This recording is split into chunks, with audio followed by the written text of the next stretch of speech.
بسم الله والصلاة والسلام على رسول الله. رب اشرح لي صدري ويسر لي أمري واحلل عقدة من لساني يفقه قولي. Welcome back in our weekly lesson explanation of عمدة الأحكام من كلام خير الأنام للإمام عبد الغني المقدسي. And I'm so sorry about late because some of the technical problem. And we are now in the ninth lecture or ninth lesson, ibadah. And any ibadah should have two conditions or two requirements in order to be accepted and in order to be valid. The first is sincerity to Allah Azza wa Jalla. After he starts the salah by saying Allahu Akbar, Takbiratul Ihram, he stopped for a little bit for a while and he keeps silent before he starts reading Surah Al-Fatiha. And then he asked him, what about your, is called condition, شرط. والشرط ضروري لحدوث العمل. بمعنى, so the shart or the condition is compulsory for the action, and the shart, if you do not have this shart, the amal will be invalid. And a shart happened outside the salah. So before you start salah, one of the shurut, one of the condition of salah is to be a pure, to be tahir.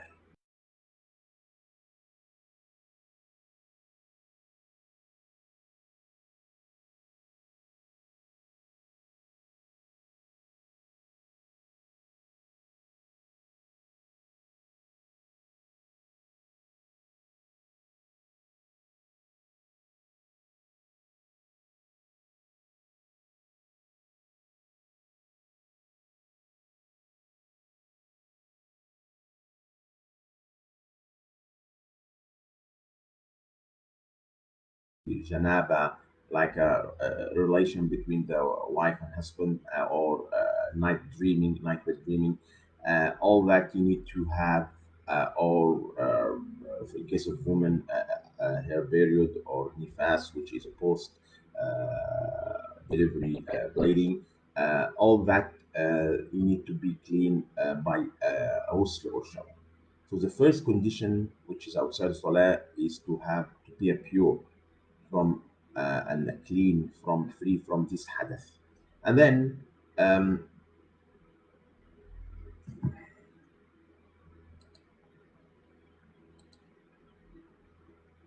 and then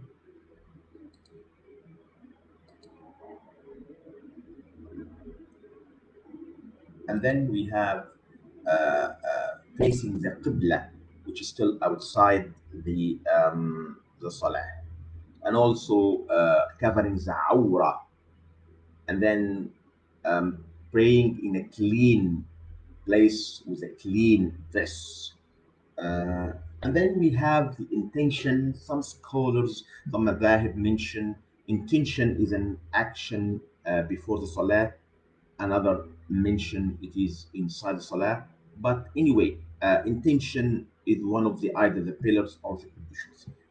And then once you start the salah, there is some pillars.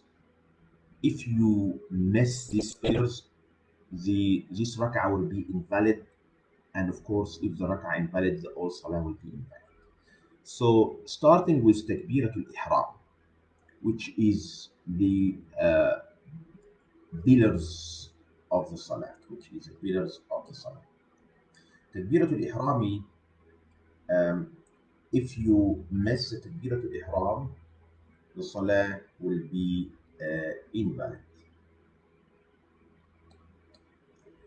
And if you forget that you didn't have or didn't do the Takbiratul Ihram, you need to start again from the beginning. You need to start from the Takbiratul Ihram because all the action before that, after that, it will be invalid. So, in this hadith, Prophet Muhammad sallallahu alaihi wasallam, after Takbirat al-Ihram, he um, read the dua istiftah. And there are several forms of dua istiftah. This one forms, and another form, سبحانك اللهم وبحمدك وتبارك اسمك وتعالى جدك ولا إله غيرك, is another form. So whatever the form, all are valid. So you can do whatever you want. Then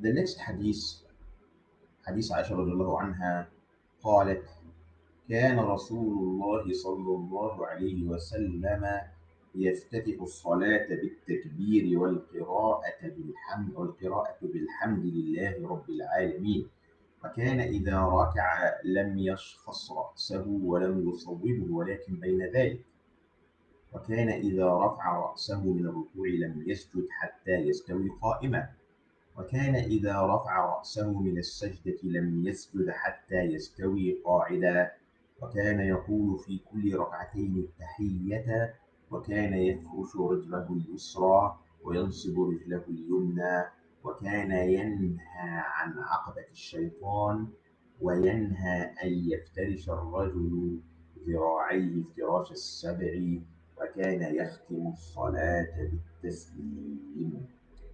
Here is the hadith that Aisha radiallahu anha explained in details uh, how is Salat al-Nabi sallallahu alayhi wa sallam.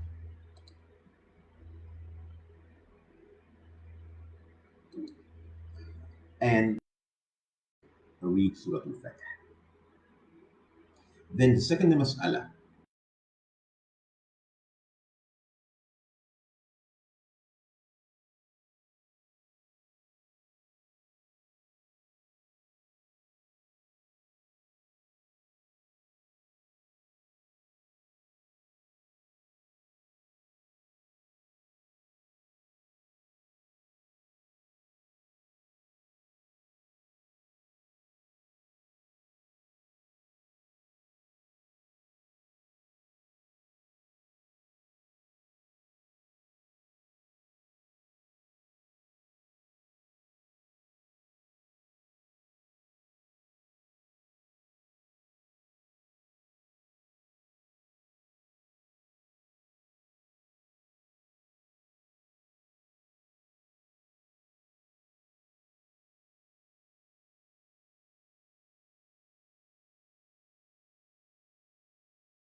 the opening of the book with Surah Al-Fatih.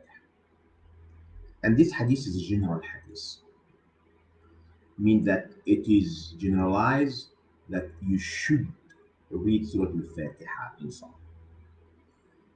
This hadith, the other group of scholars has been explained to be specifically inside the Salah by the verse in Surah Al-A'raf: وَإِذَا قُرِئَ الْقُرْآنُ فَاسْتَمِعُوا لَهُ وَأَنصِتُوا. And when the Quran has been recited, so listen to the Quran and focus to the recitation. They said that this means that when the Imam recites in the Salah, the Ma'mum should listen to his recitation and no need to read Surah Al-Fatiha. So if you are in a Salah and the Imam reads the Surah Al-Fatiha, you can just listen for the Salah. So the other case, if the silent rak'at, um, in order to get out from these differences, um, you need to read Surah Al-Fatiha in a Salah. So as a summary, just to give you the final, the rajah hukm of that, if you are praying individual, you should read Surah Al-Fatiha. If you are praying behind an imam and the Imam reading Surah Al-Fatiha aloud, you just listen.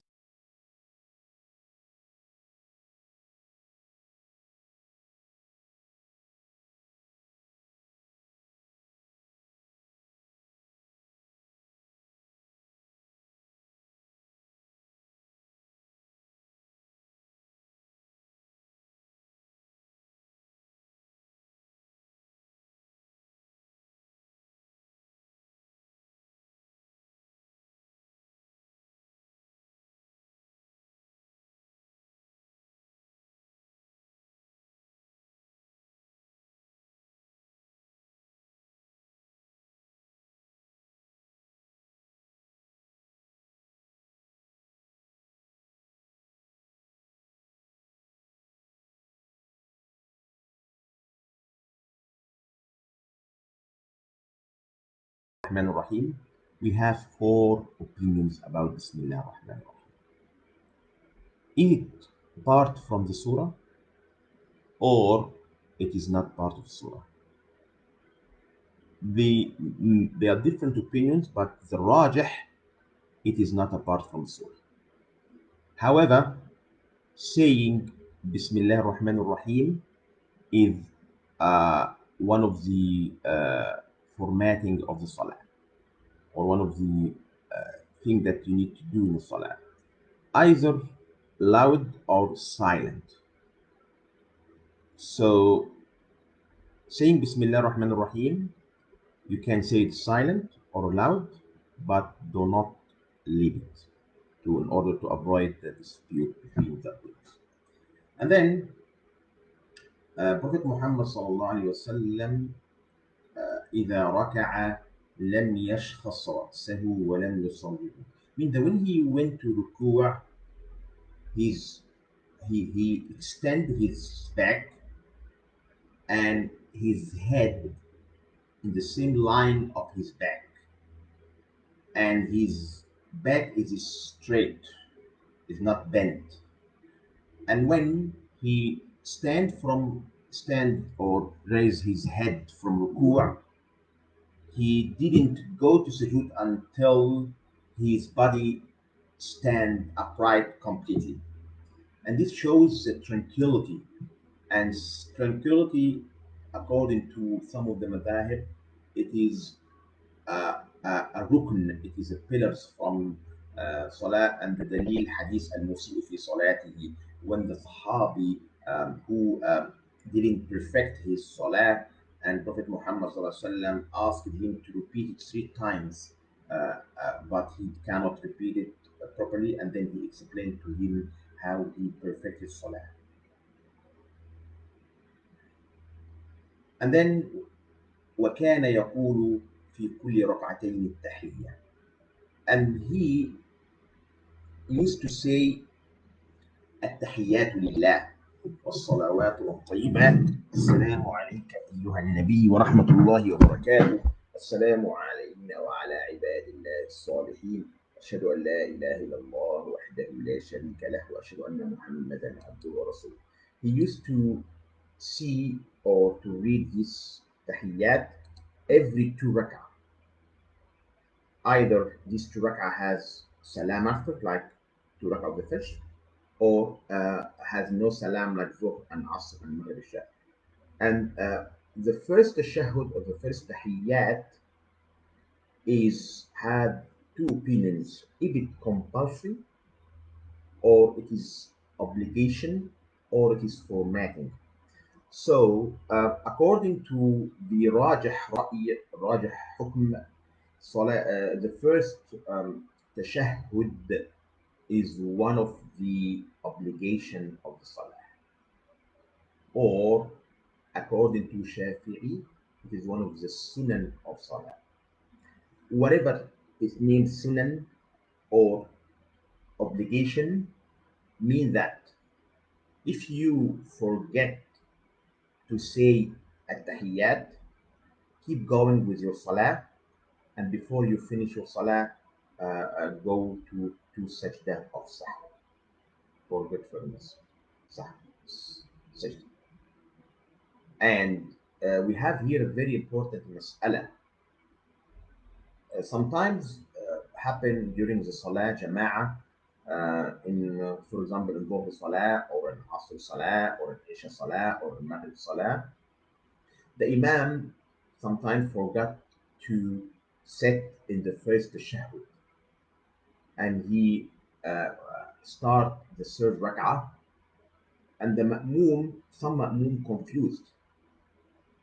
Should we sit to recite at-tahiyyat? And if the Imam has been notified by saying Subhanallah that he missed the first tashahhud, should he return back to the what's called to the tashahhud again?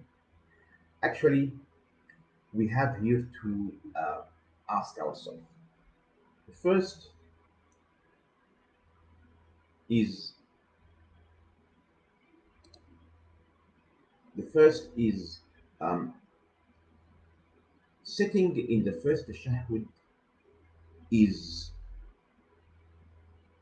obligation or it is a sunnah of the salah, while standing for the third rak'ah is a pillars of salah. So إذا تلبس الإمام بهيئة الصلاة أو بركن من الصلاة لا يجوز له أن يعود منه. So if the imam or the person already started the hay'ah, the format of salah or the pillars of salah, he shouldn't return back to the format, and he should keep going, and the ma'moom should follow the imam.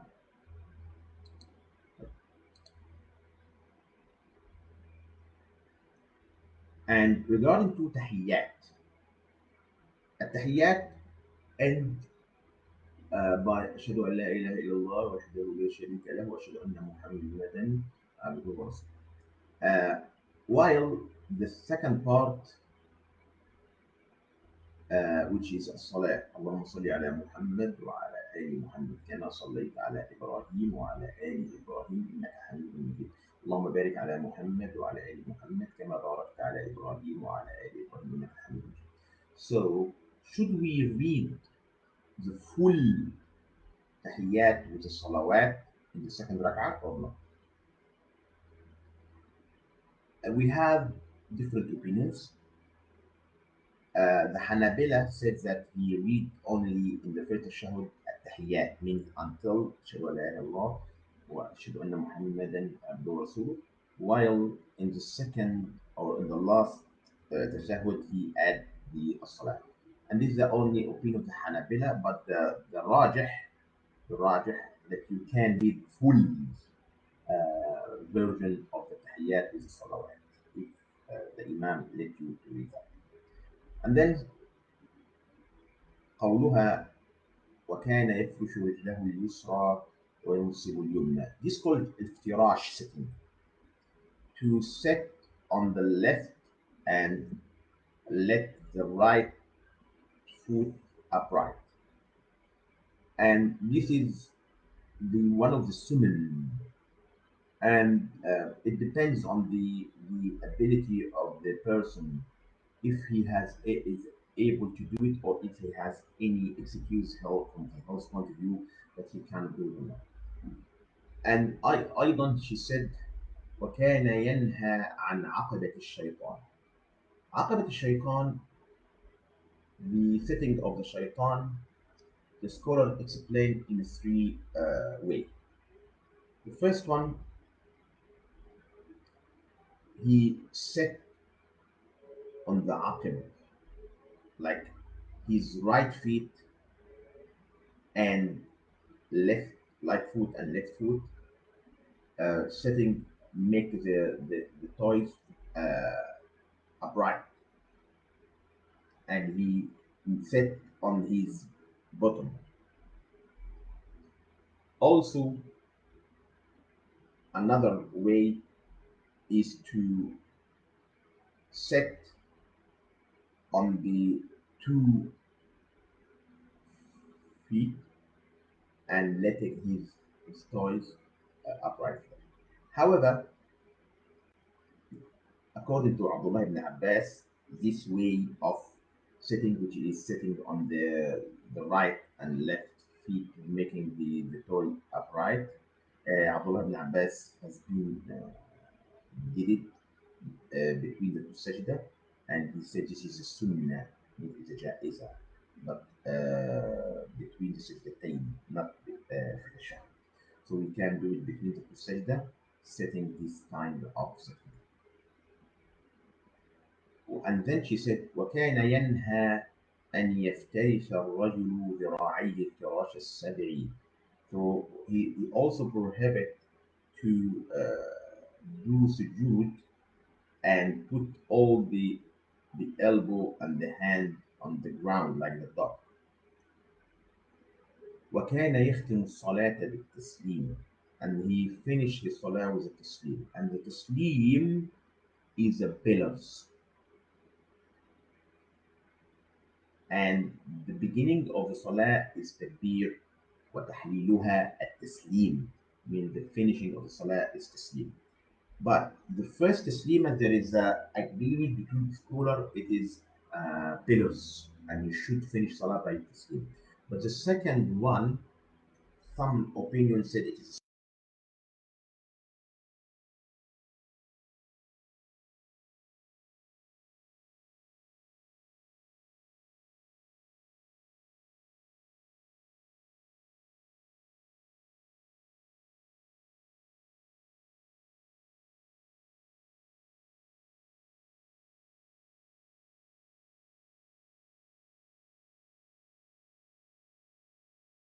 الركوع رفعهما كذلك وقال سمع الله لمن حمده ربنا ولك الحمد وكان لا يفعل ذلك في السجود. Abdullah ibn Umar narrated that Prophet Muhammad sallallahu alaihi wasallam used to raise his hand toward the level of his shoulder. If he starts salah, means while he doing takbir al-ihram, وإذا كبر الركوع, and when he may say after he finishes the surah or the Fatiha, and he say Allahu Akbar to ruku', and then وإذا رفع رأسه من الركوع, and when he stand up from ruku', the three position of raising the hand كذلك. وقال سمع الله لمن حمد after الركوع ربنا ولك الحمد وكان لا يفعل ذلك في السجود, and he didn't do raise his hand in sujood. So we have three, according to the hadith, we have three position of raising the hand toward the shoulder level. Another hadith mentioned toward the ear level.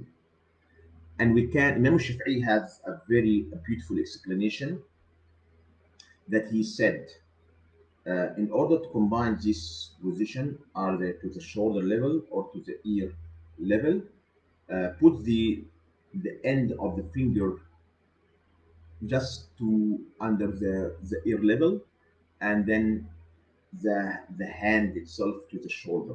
Just combine the two hadiths. There another hadith also explained that there is a four.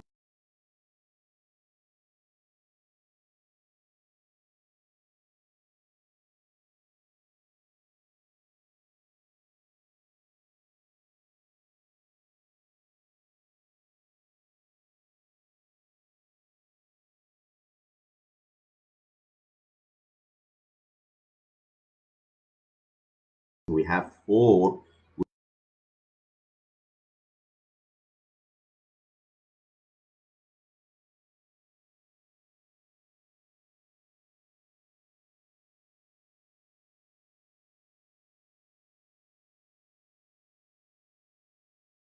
silver.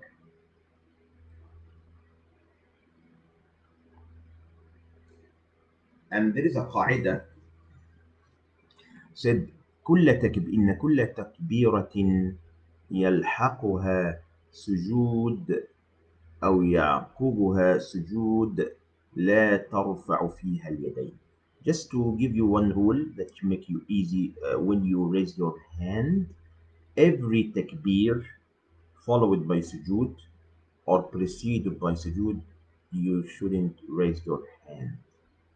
The next hadith, Abdullah ibn Abbas radiallahu anhuma قال قال رسول الله صلى الله عليه وسلم أمرت أن أسجد على سبعة أعظم: الجبهة، وأشار بيديه إلى أنفه، واليدين، والركبتين، وأطراف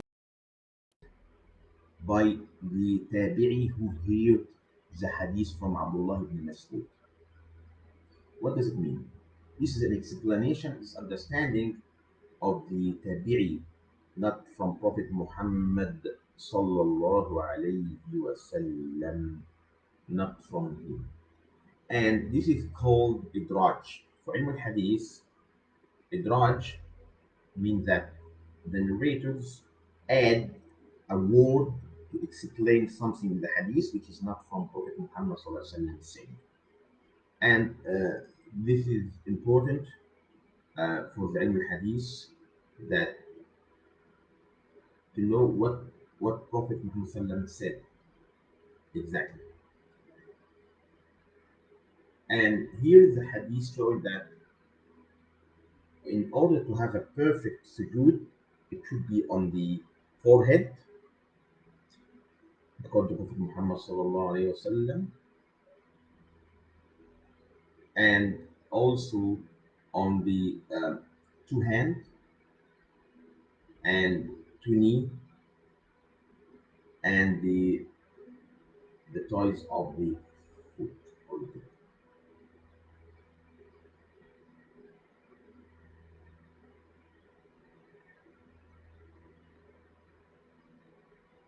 So this hadith explains how you should make a sujood in order to make it a perfect sujood and a valid sujood. However, if during the salah someone by mistake didn't do, or by forgetfulness didn't do this seven or didn't do these seven parts of body, he just would need to return back again immediately without and continuing the salah again. So from this hadith, we can say that um, uh, there are seven bones in your body should be do sujood on it. So I think because of the time, we'll stop on this hadith, inshallah. And next time, inshallah, we will have the next hadith, which is about um, تكبيرات الانتقال, the transferring التكبير.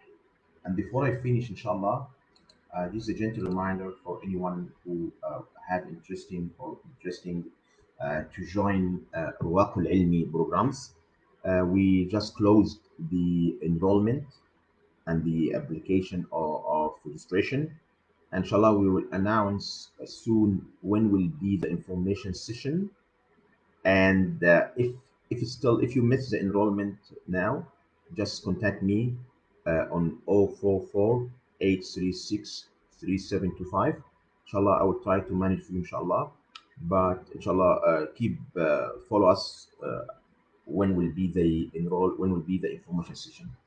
جزاكم الله خيرا. See you إن شاء الله next week. سبحانك اللهم وبحمدك أشهد أن لا إله إلا أنت أستغفرك وأتوب إليك.